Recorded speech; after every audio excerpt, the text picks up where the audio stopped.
Welcome to End of Life University. Today I'm sharing with you an interview I did with Dianne Gray, who is a death doula, a grief specialist, and the Chief Innovation and Patient Advocacy Officer at Acclivity Health. Dianne talks with us all about her journey of grief after the death of her son, Austin, and I think you'll find it inspirational and informative as well. But before we get to the interview, I just want to remind you to go to my page on eoluniversity.com/support, where you'll find 3 different ways you can help support this channel and the EOLU podcast financially. We really appreciate any donations that you can make. So thanks very much. And now we'll get on with the interview. Today, I'm very happy to welcome my guest, Dianne Gray. Dianne has been a death doula for over 30 years. She is a grief specialist and the Chief Innovation and Patient Advocacy Officer at Acclivity Health. Dianne is a self-proclaimed survivor and thriver following the 10-year caregiving, palliative care, and hospice journey with her son, Austin, who died in 2005 from a rare neurodegenerative disorder. Following her son's death, Dianne has dedicated her life to improving care for all adults and children facing serious illness. She believes that death and grief are a part of the wellness movement. And today we're going to talk all about that, all about death and grief and how they belong in life and in wellness. So Dianne, welcome and thank you so much for joining me today. Thanks for having me. I'm honored to be here. I've followed your work for a while and you've spoken to so many people that I know and I work with. So this is great. Thank you.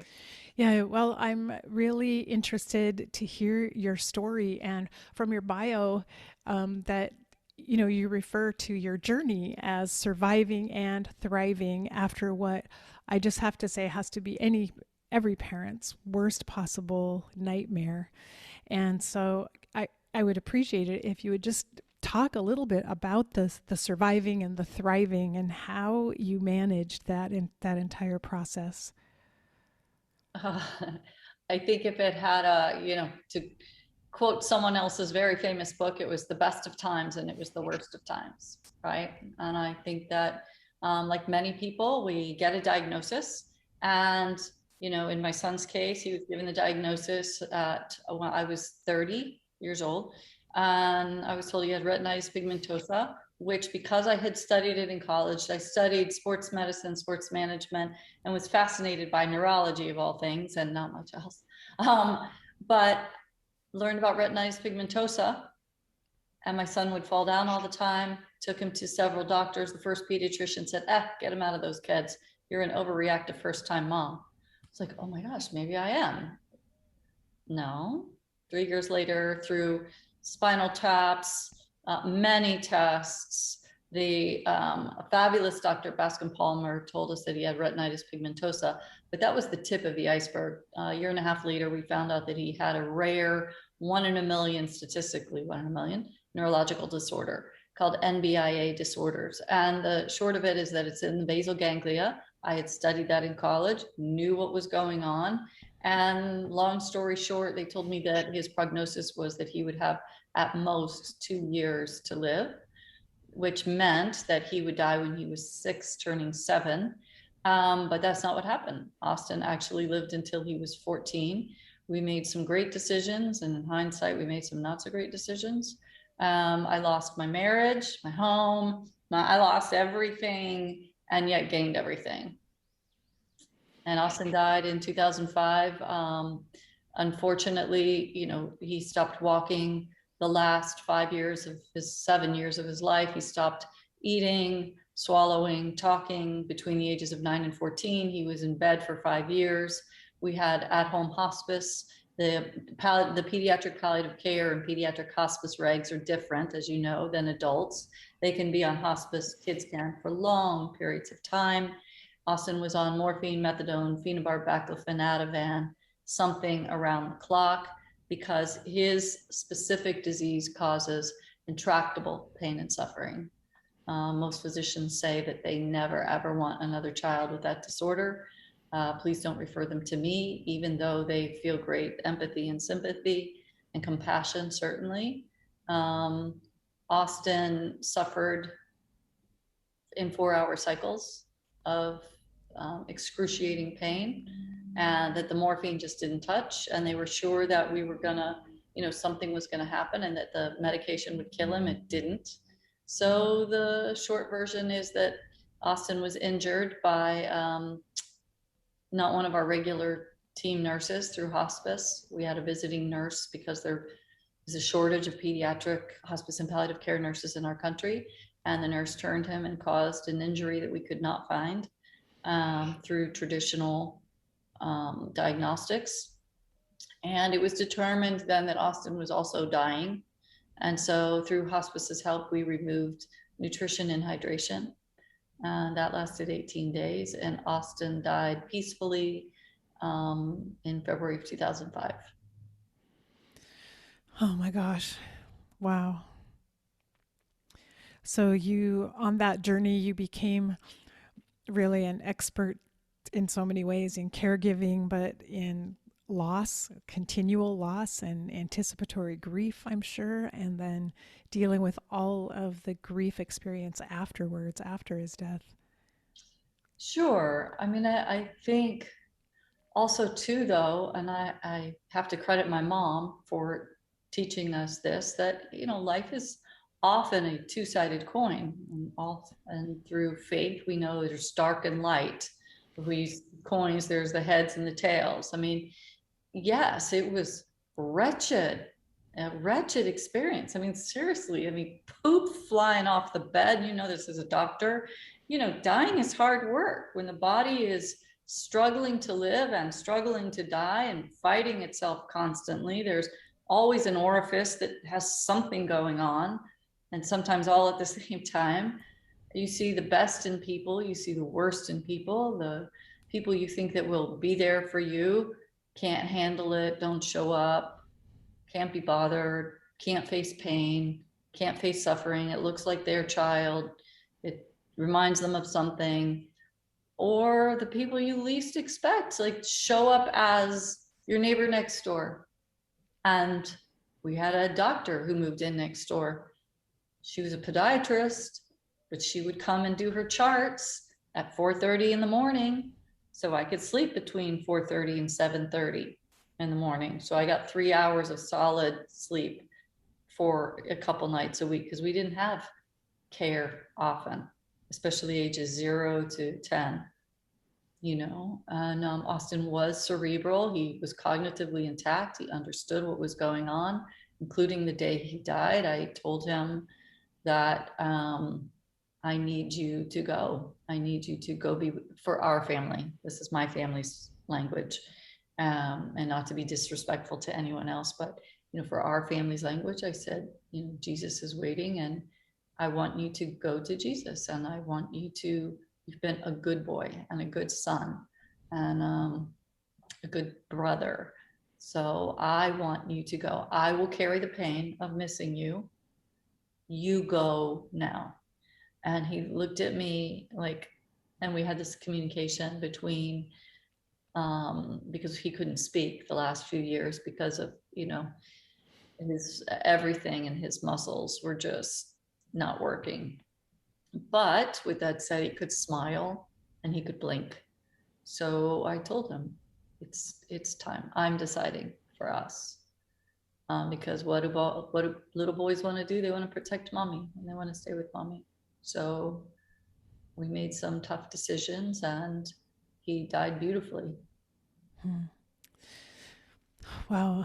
And from the work that you're doing now, it's clear to me that you utilized over time the pain of all of that journey to kind of transform it into your ability to help others, because you know what this path is like, and you know the pain and suffering on the path. So were you called to start working with other people who were dying right away after his death, or what was that experience like? Well, oddly, my dad died when he was 39 and I was 9. So I started learning and studying the work of Elisabeth Kubler-Ross when I was like 9 and 10 years old. My dad died in the early 70s. So that's about the time that On Death and Dying came out, and the Medicare benefits started, and, you know, all of these other things, the hospice benefit, and all of these other things were unfolding. And that's the time where we also started this language about connection between here and there. And I have to credit my mom, you know, who said, your dad will always be with you. He is always around you. He is here. Now, there are some other things she didn't do, like take us to the funeral. That caused its own therapy sessions. Yeah. but But normal for the time, for the the time, times we were in. Yeah. yeah, I want to be your friend and you make the decision and all that. But I think, quite honestly, in hindsight, so back to your question, is that I think I've always been in this line of work.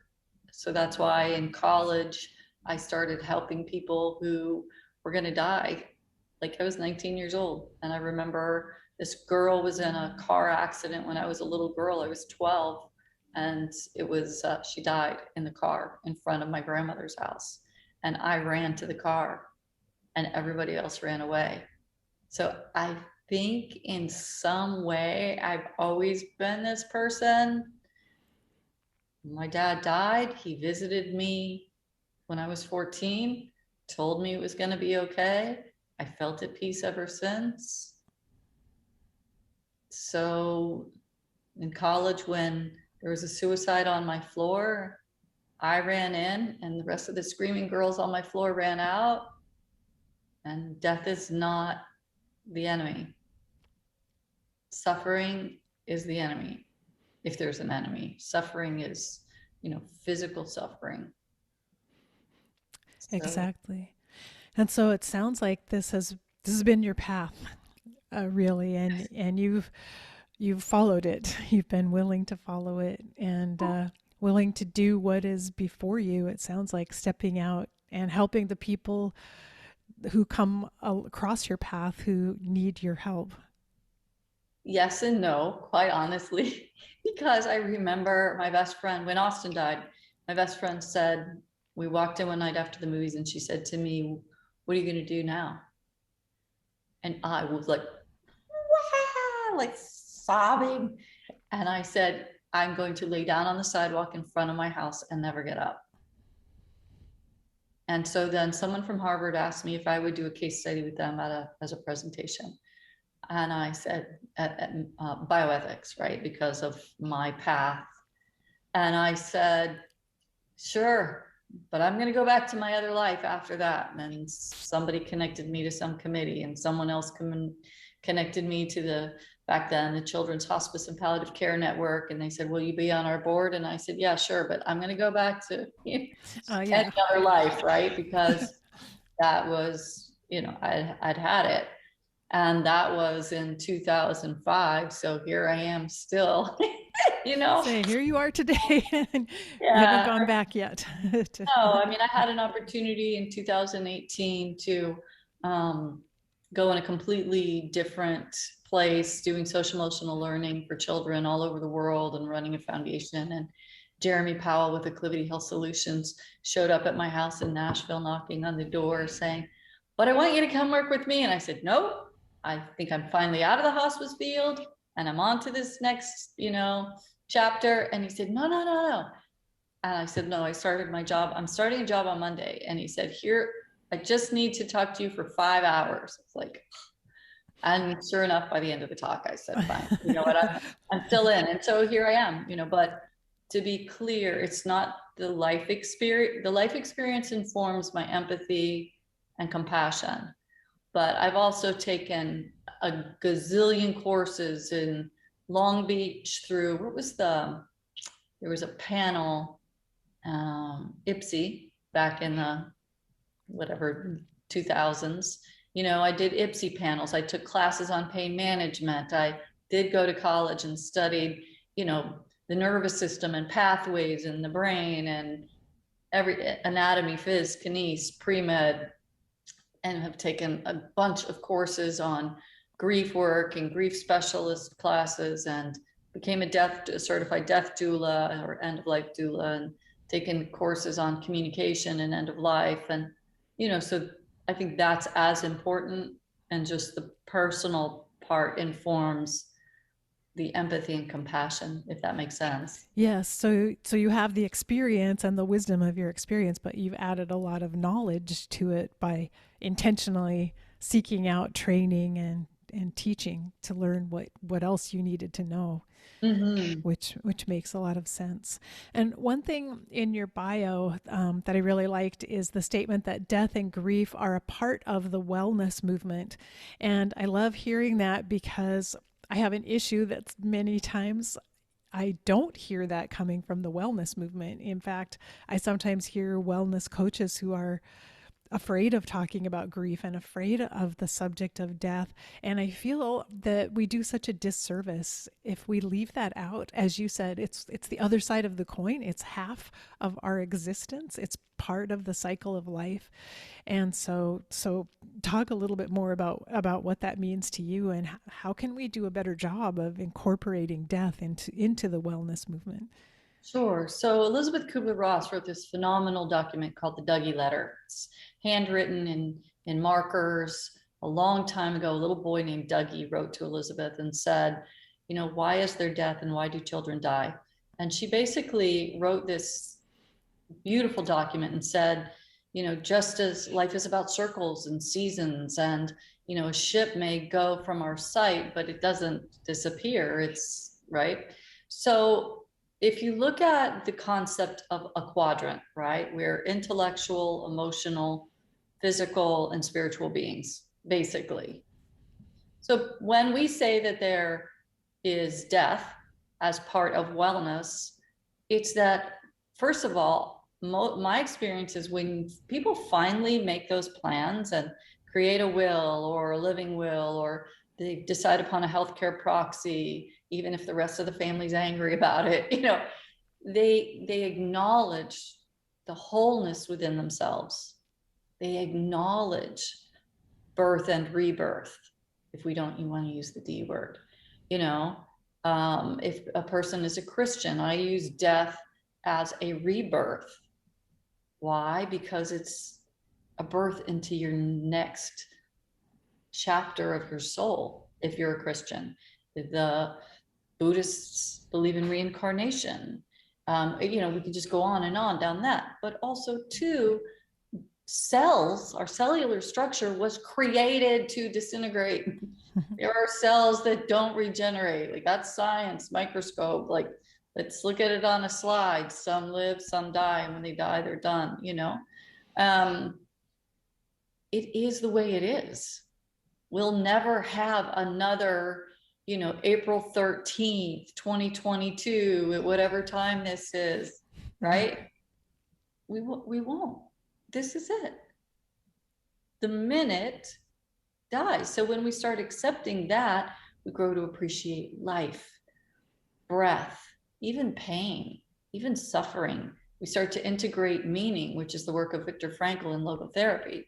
So it's nonsensical to me to say that, oh, beauty, joy, all these lovely things, but we don't want pain. We don't want suffering. We don't want that. We don't want death. We don't want grief. Because if you look at the work, the beautiful work of Khalil Gibran, your joy is your sorrow. That's wholeness. That's wellness.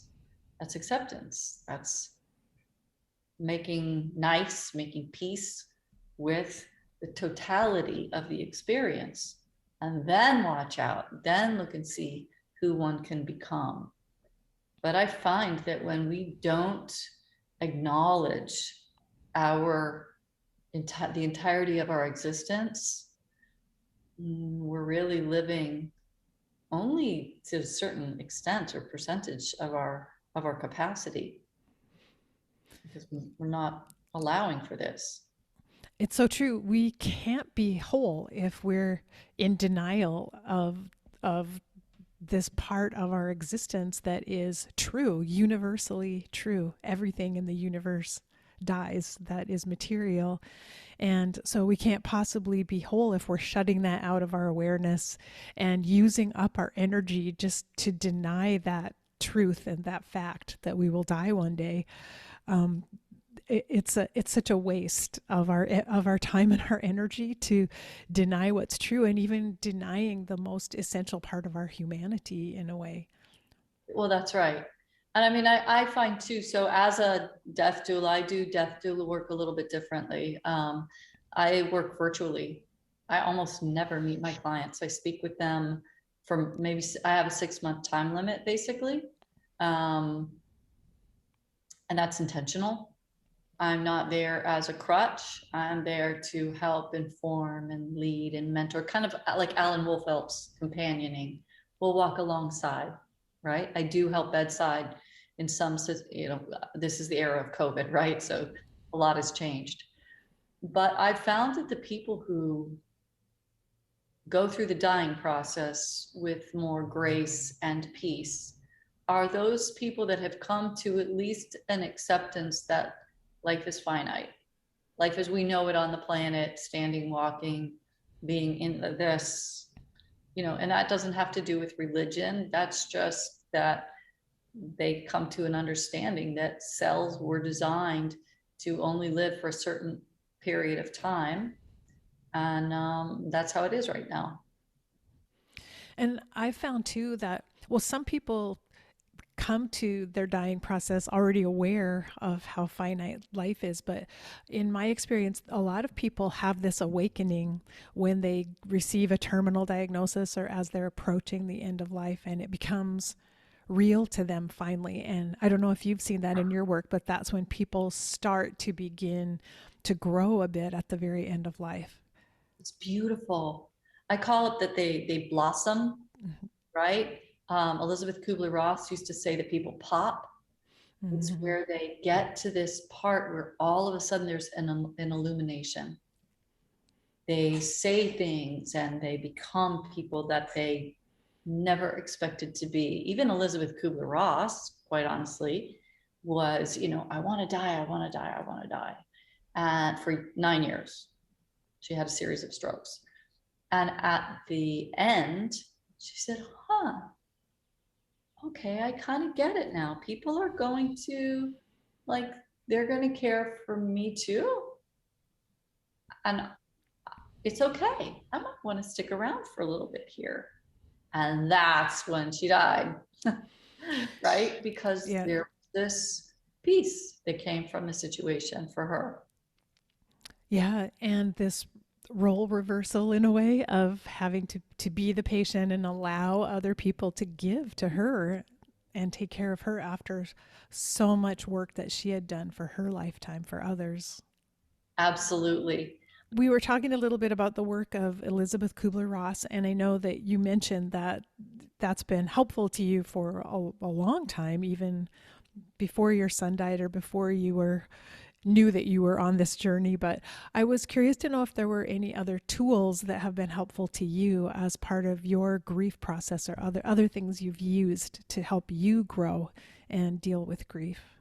Oh, sure. Well, first of all, so I'm on the board of the Elisabeth Kubler-Ross Foundation. So if you look at the fact that I'm some skinny kid from Boca Raton, Florida, who now lives on the west coast of Florida and ended up on the board of Elisabeth Kubler-Ross Foundation, the first tool in my toolbox for grief was to imagine that anything is possible, that I might have lived through this life journey, but it also broke me open and prepared me for wondrous things. I think that the universe, or for me, God, it's not just about, oh, this bad thing happened and then all these other bad things are going to happen.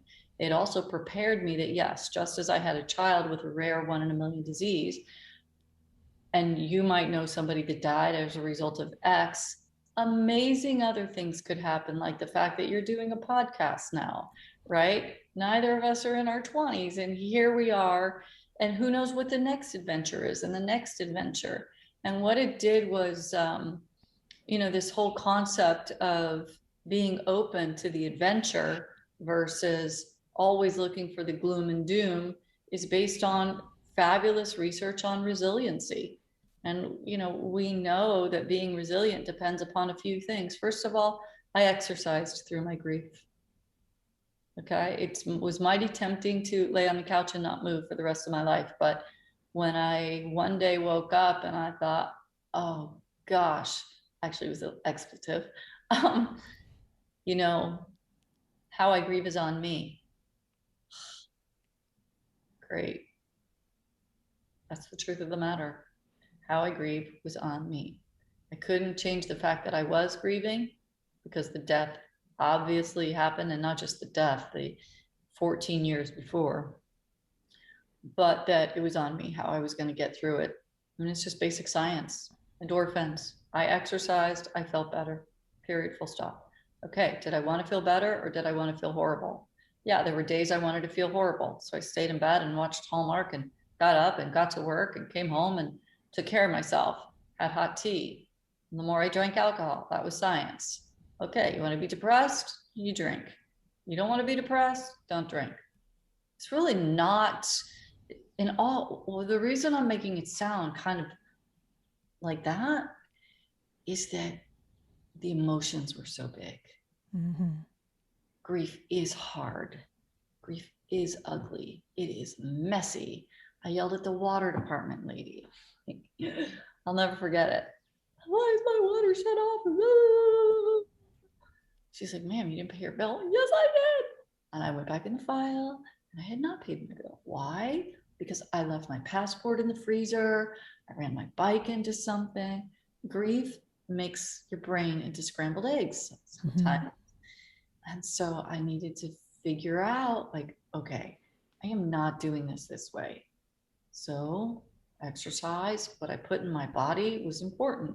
Healthy food. I listened to music all the time. For me, it was Stephen Curtis Chapman's music all the time. Just while I was exercising, and now Stanford has research as of whatever year that was that shows that music and being in nature is healing. Exercise, music, nature. Four things: water. My buddy Jay Nichols, Wallace J. Nichols, wrote a beautiful book called Blue Mind, and it talks about being in, on, near, around the water is healing. It shows up on a functional MRI. So I incorporated that. All these things were really helpful. The people who were toxic, I call them the energy vampires. The people who were just like, oh, I don't, I love you, but I don't have time some days for that. My daughter and I used to go to the grocery store and people would walk up. We live in a fairly smaller community, and we would go to Publix and people would walk up. Oh my gosh, you look so tired. And she would look at me and I would look at her and we would go like, I thought we were doing pretty good today. Like, thanks for telling me I look tired. Great. Yeah, I'm tired. What do you think? But the thing was, we were actually doing okay on that day. And that's not to say, like, people just don't know what to say sometimes. So instead of get mad at them, I learned that people just by and large, nobody knows what to say. We all just do the best we can on any given day, and that most people don't wake up looking to ruin someone else's life.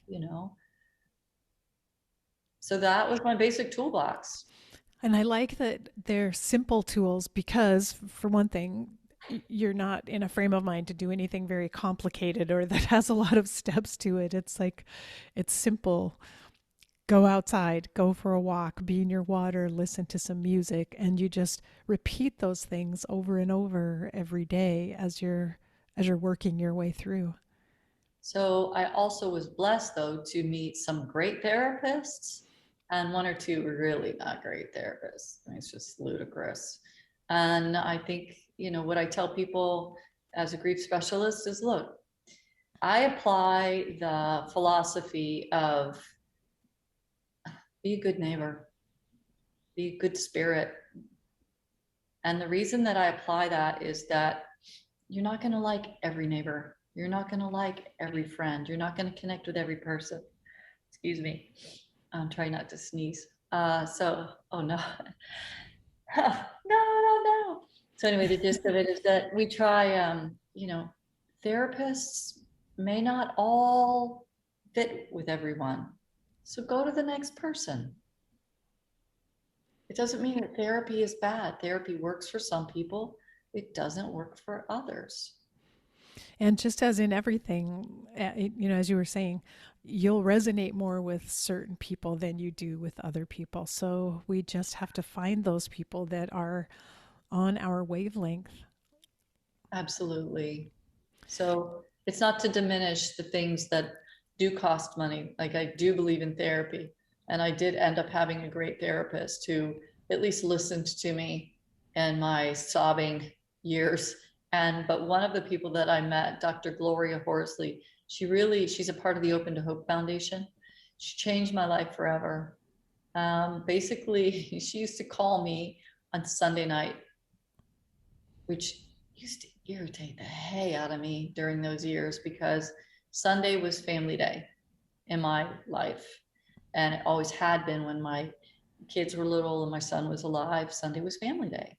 And it was family time, and it was personal time, and I was in my home. But Gloria used to call me at 9:30 on a Sunday night. It just used to frost me for the longest time, until I realized that the reason it used to bother me so much was that I was alone on family day, and I was alone on family night, and that I didn't have anybody. But Gloria always made sure to call me on Sunday night. And she had lost her son in a tragic accident years and years prior. And I remember telling her, I want to volunteer for hospice, and one of my passions is medical ethics. And I said, I want to do that. And she said, no. I said, what do you mean, no? I'm trained and blah, blah. She said, give it a few years. And I said, well, just how long is this grief journey going to last? And she said, 7 years. She said, think about it in the context of 7 years. I was like, why would you ever tell me that? That's so far away. But she was being honest with me. And she said, because it's a path, it's a journey. It's not, flip the switch thing. She said, it takes years and years and years of working through your emotions. She said, of course, you're going to laugh again, which I did. Year 3, I had this laugh out loud, and I almost looked around like, who was that? Because it was one of those from the gut laughs. And I thought of Gloria on that day, thinking, year 5, I felt like myself. And year 7, I was fully integrated, not with myself, but who I had become. And I came to peace with the fact that I had to also mourn who I was. And I would never have her back again. I was never going to be my daughter's mother the way that I was ever again. And she needed to mourn that too. That's really beautiful that you say that, because I look back and I don't know if you know this, but my father died by suicide many, many years ago, which was really the catalyst for my journey into becoming a hospice doctor. But during the early years of my grief process, I would wake up every day thinking, someday I'll wake up in the morning and I'm going to be who I was before he died. I'm going to feel like I used to feel. And I was hanging on to that idea, and I wanted it. I wanted to go backwards and be who I was before. And it wasn't until I got on hospice and started sitting with patients who were dealing with life-limiting illness and families who were experiencing grief that I realized I wasn't going back. Just as you were saying, it finally hit me. And that actually I thought, but of course, an event like this in your life is meant to change you. It's meant to change who you are. It's meant to shift your path and open you and actually help you become more of who you truly are. I look at it now. That's how I see it. But Well, so you experience that too, it sounds like. I did, but also too, Karen, I think it's fascinating. So we in the grieving, or those that are helping someone die, nobody else is staying the same either. That's true. I separated myself out as though I was different from them. And meanwhile, my next door neighbor wasn't staying the same. She had another baby. She, her husband cheated on her. So she was going through her things, you know. My neighbor on the other side was going through her things. She wasn't the same. So none of us are the same anyway. I just was in my little bubble thinking that I was going to stay. I was mourning. And I think the more we can teach people that life is about change, period, full stop. Get in the river, jump in, because the river's going anyway. And you can either try and hold on to the rock for the next 5 years, or you can float down the river and start to see where you're going. I think we do children a disservice. I mean, I've written grief books for kids and things like that. And the thing that I've learned is when you talk to kids, they kind of they might miss their doggy or their kitty or their bird or their whatever, dad or mom, but they kind of sort of get back in the river. But we as adults, we don't do such a great job of that, I think. It's true. And you said something earlier about staying open to whatever happens and whatever comes your way. And I think about staying curious, like, oh, isn't this interesting that this is happening now? Is it, how fascinating is life? The things that end up occurring and the people we meet and the events that happen to us that we never could have predicted or imagined. I'll tell you a true story. This just happened 2 weeks ago. I went to the opening of a grief center for children here in Naples. And I sit down at the table and I was exhausted. And it said, table 1. I was like, it's in the front. We've all done that. We've all been to events when we're overtired. I said, okay, I got this. I sit down at the only seat and I'm seated next to this, guy. I was like, oh, that's nice. And, conversant and yada, yada. He said, hey, let's go. Well, we're at table 1. Let's go get some food. Okay, that's fine. So we're in line and this song comes on by Brian McKnight. And I said, oh, I love that song. It's one of my favorites. And he says, yeah, Brian McKnight. He said, I know his drummer. The guy says, I know his drummer. I said, really? He said, yeah. I said, that's funny. I know his drummer. And he looked at me. Now I'm in Naples. This is somebody I know from LA. And he said, Prescott? I said, yeah. Prescott Ellison? He said, yeah. How do you know so-and-so? Okay. We're talking. We get back to the table. We sit down. I pick up the phone. I call Prescott Ellison. He's texting Prescott Ellison, who has the super cool, it's called Superfoods, which is about kids and nutrition. But he used to be Brian McKnight's drummer. And we start talking about how in this great big world of ours, we'll come to find out that this particular person's dad has a very serious illness, autoimmune disease, had not gotten great care or information from his PCP, didn't get a prescription for a fungus, and you know where that's going to go. And he's had the fungal infection for a long time. And he said, hey, I can't believe this, but maybe you could help with my dad. And I said, all right, sure. Let me see what I can do. Let me talk to your dad.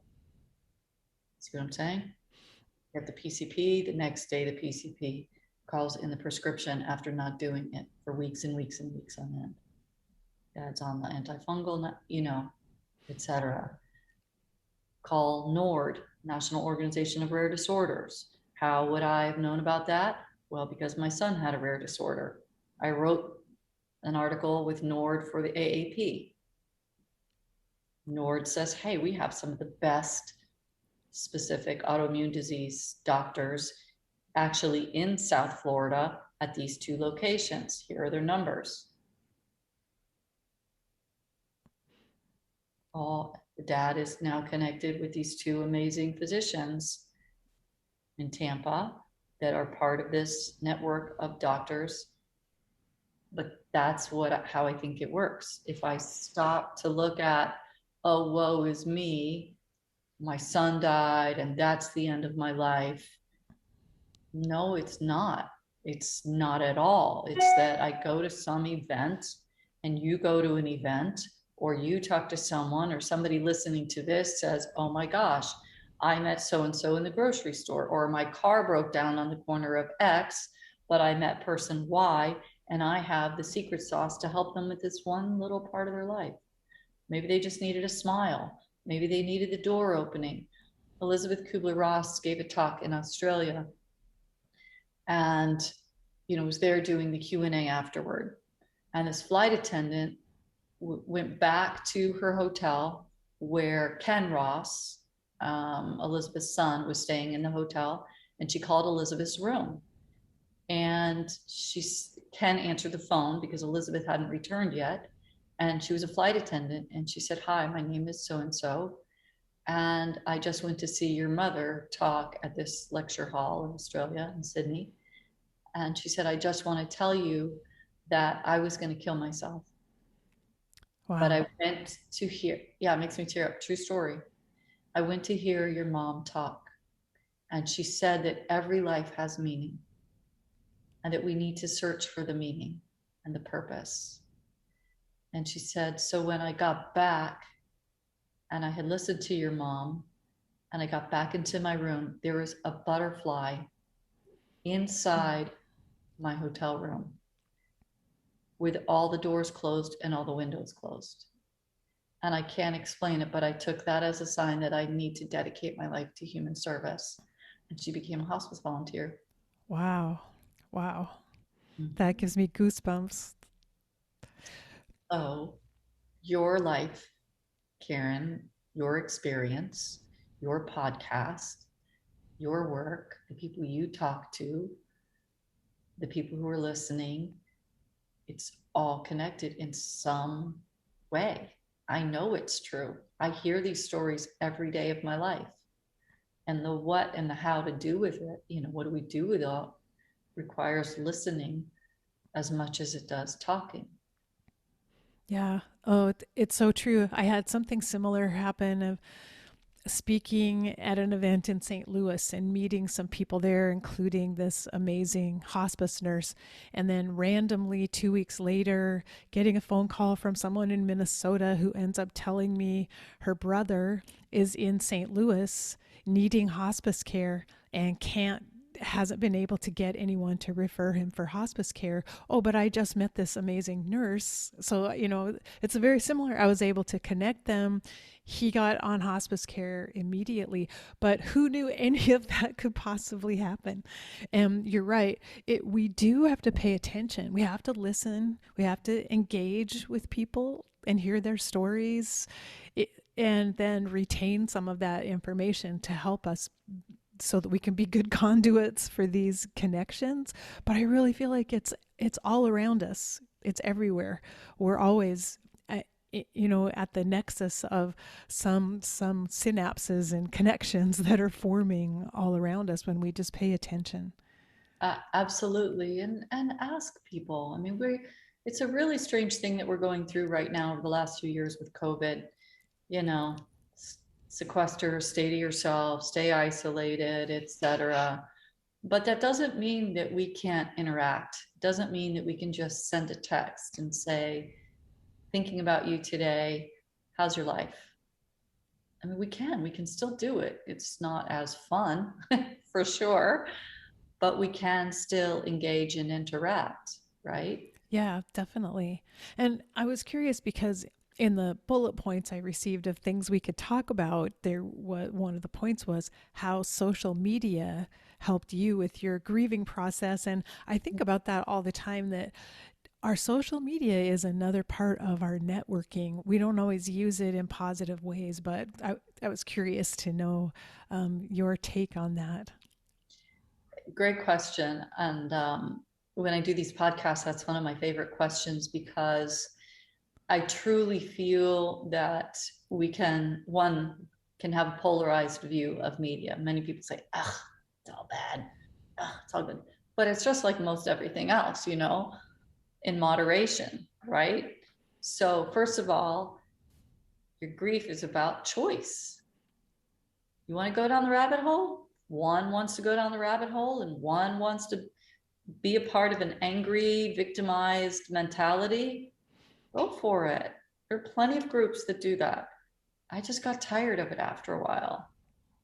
And I had this message in my ear, true story. I woke up on January 4th of whatever, 2007. And for me, I heard God tell me, go and be sad no more. And regardless of whether I heard that from like God's talking to me or my own, whatever, right? That's what I heard. And I thought about it and I was like, oh my gosh, I have some responsibility in my own grief journey. Social media is important because we are visual, 80% of us are visual kinesthetic learners. That's the research. 20% of us are auditory learners. So if we're paying attention and we get into that, energy suck of social media, and all we're seeing is angry people and angry people and angry people, then who do we become? We become that. The other thing about social media that's super important is this. Many, if not most people, are not trained to be empathetic, compassionate individuals and say, oh, I'm sorry. Oh, that must be so difficult. Oh, you must be going through a hard time. Is there anything? Or how about if I? So what do? They get on social media and they say, oh, I lost my dog too. That does not help. Doesn't help. What does help is providing a response to the person's tragic situation. If your response is energy-based, I send you love and light. If you're faith-based, holding you in prayer. Or empathy and compassion. It must be so difficult to experience this. I'm so sorry that you're going through this. Something about the other person. But please, for gosh sakes, I wish someone would put out a memo that says, do not respond with your own personal worst story. Like, that doesn't do anybody any good. Oh, well, I thought they might like to hear about me. That doesn't help the person.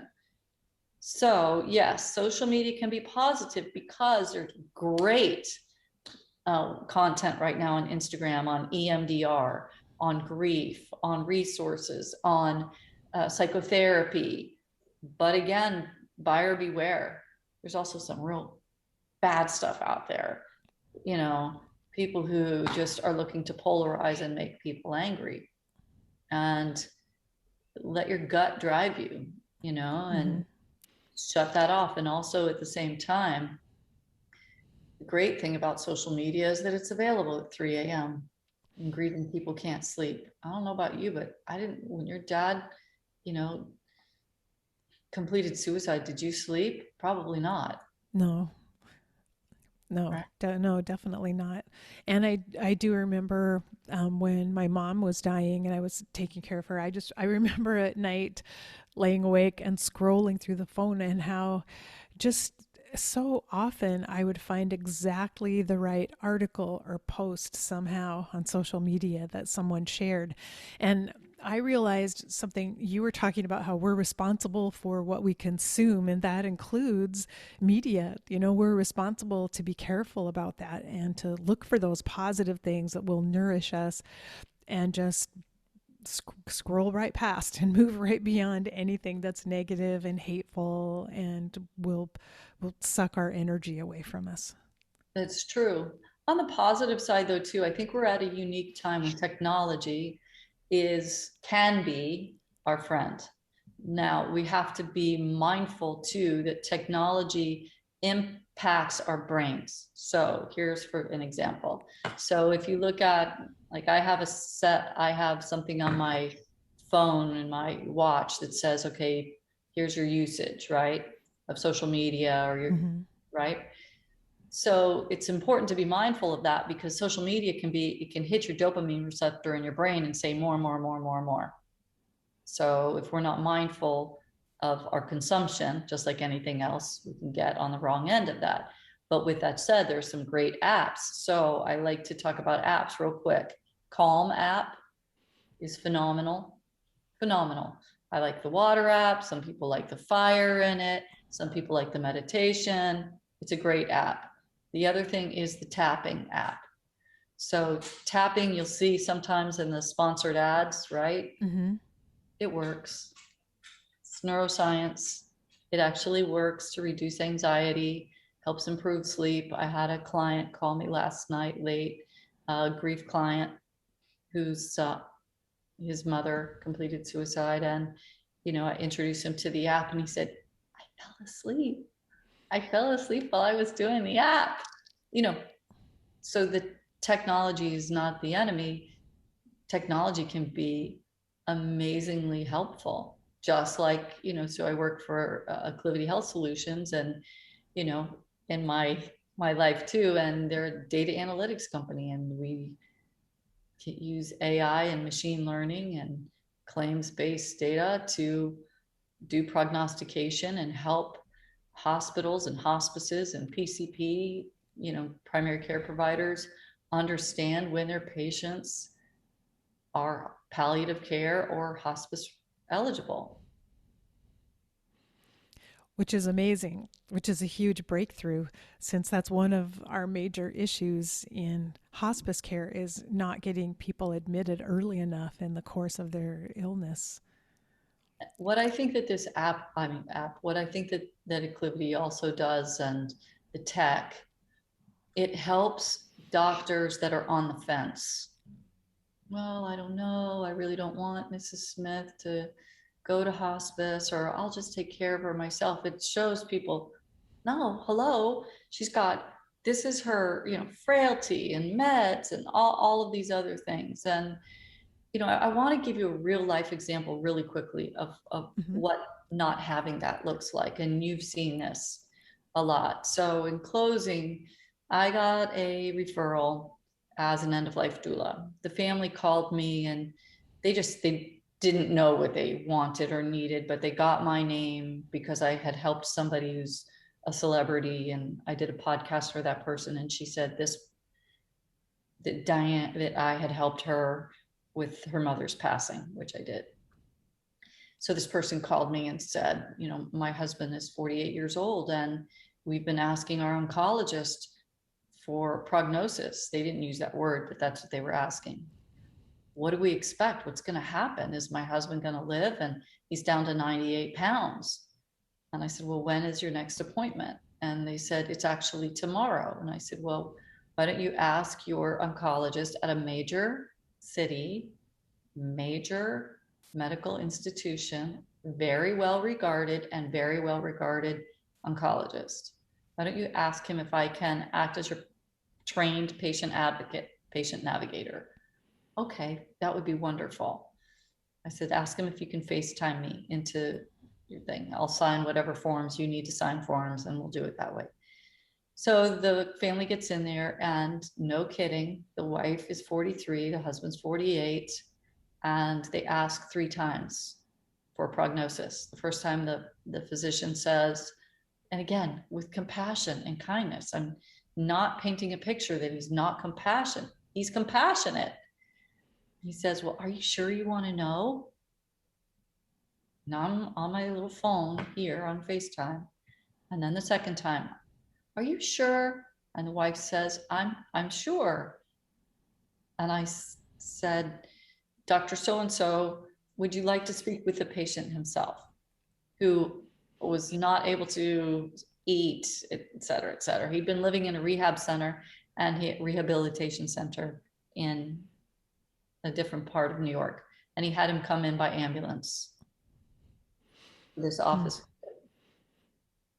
And the dad said, I want to know, when can I start my next round of treatment? I just need to eat some more. And the doctor said, so you really want to know your prognosis? A third time, I about lost my mind. and I said, Dr. So-and-so, I'm gonna, this is the part where I'm gonna just interject for a minute. I said, they have a 3-year-old and an 8-year-old. It is Thursday afternoon. He came in here by ambulance. He wants to know what to expect. You're the physician. You are the most trained person in the room. You have his records. I don't have his records. I'm acting as a communication facilitator here. That's it. I'm a non-medical professional. He's asking you to give him the information so he can make plans for his family. And on the side, the wife thought he was dying. I said, so please tell them something. He says, for real, no kidding, I should have told you at last month's appointment that you had days to weeks to live. Wow. Major, major, major metropolitan medical center in New York City. And there was silence. And I said, so how would you like to proceed from here, Dr. So-and-so? And he says, well, maybe you can advise them. Are Oh, you wow. bleeping kidding me? And Wow. I said, I can, but you're the physician. What would you like to suggest to them? Nothing came out of that man's mouth for 10 seconds, 15 seconds, 20 seconds. And finally I said, how about a palliative care consult? Because you and I know, Yeah. right? I mean, you don't want to say, oh, you're thinking you're coming in for treatment, and then you're going to tell them he's going to go on hospice 5 seconds. Not my. So he says to him, well, I think that's a great idea. I can get you a palliative care consult in 2 hours. Family waits. I call, and he said, by the way, I do think you're going to die in a couple of days. Oh my I get gosh. them. I did a hospice referral myself because you can do that. I called a hospice that was down the street from their house. The guy went home, went straight into hospice on Thursday night, and died on Tuesday. The brothers all flew in over the weekend. Kids were as prepared as anyone can be with having 3 days notice that daddy's going to die. And there it is. That's why I do these podcasts. That's why I work for the company I work for. It's despicable to me, and I could repeat that story in using different cities, different doctors, different patients, and so could you. I find it despicable. Yeah, that I was going to say that as well. That happens over and over again. And it's so tragic when we have palliative care available that could have been started at any time in the course of that patient's treatment, so that he's receiving the emotional, psychological, spiritual support that he and the family need to go Or his, through this process. or his wife could. Mm-hmm. Or he wouldn't have left the family $30,000 in debt, which is the text I got from that family yesterday. I mean, it just is mind boggling. And so that's why I do these.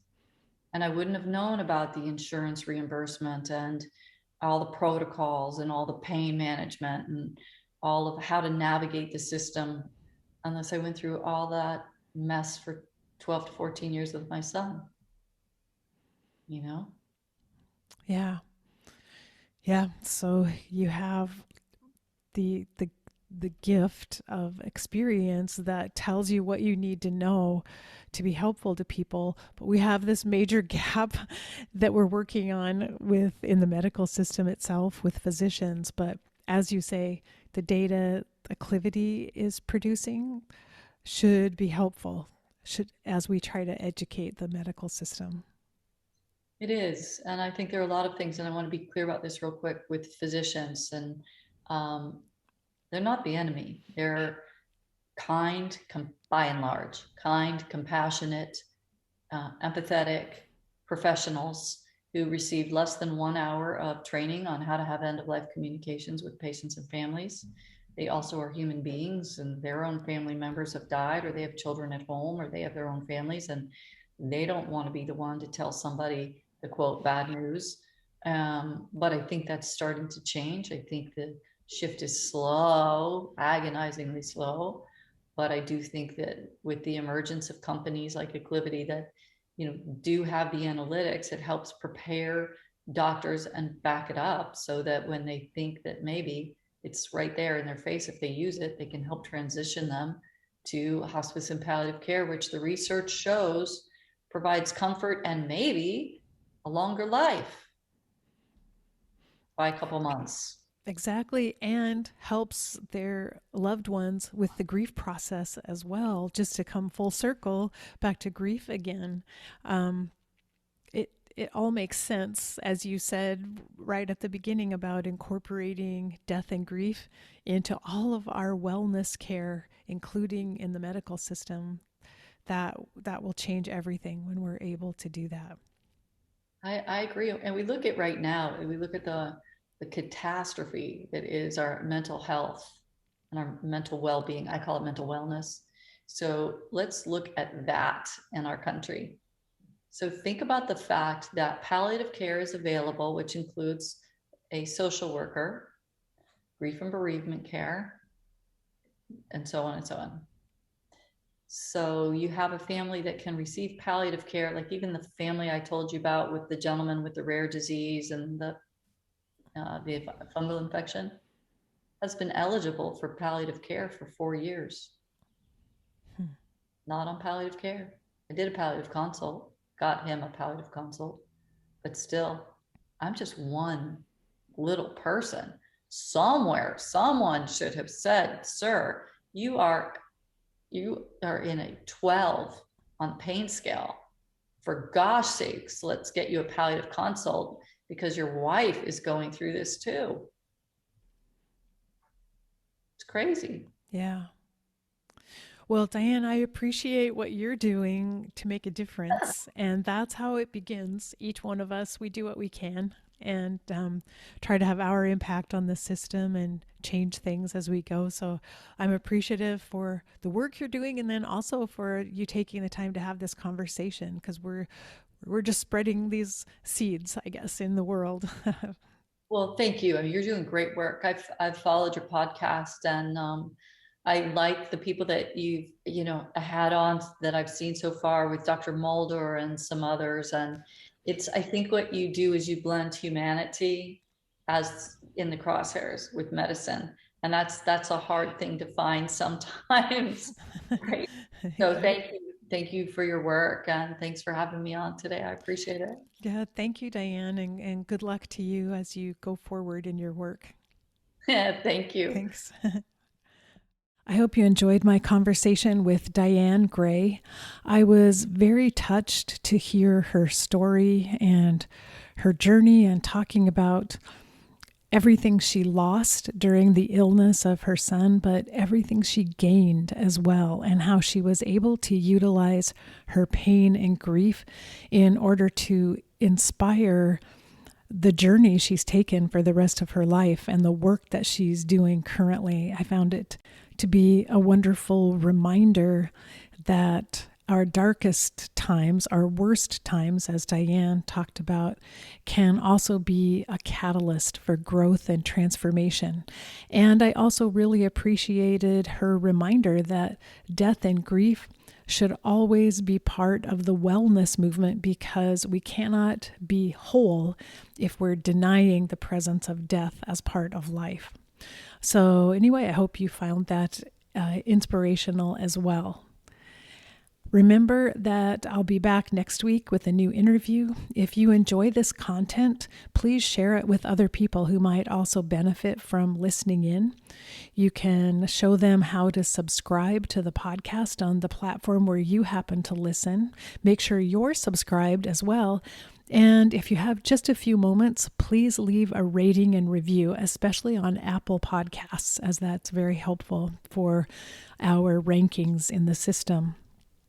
So until we're together next week, remember we're here for love.